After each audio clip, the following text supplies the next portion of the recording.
नसेल.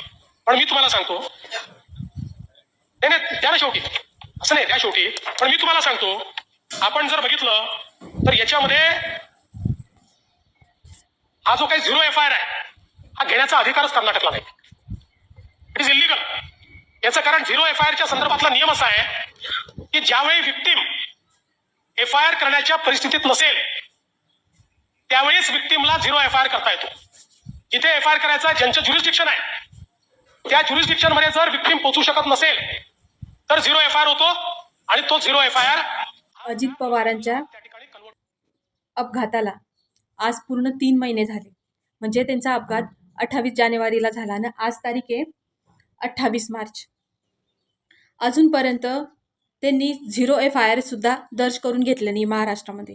आणि तेव्हा रोहित पवार पूर्ण भारत देशामध्ये इथपर्यंत दिल्लीपर्यंत सुद्धा गेले, तरी सुद्धा त्यांच्या FIR दर्ज करून घेतलेला नाही.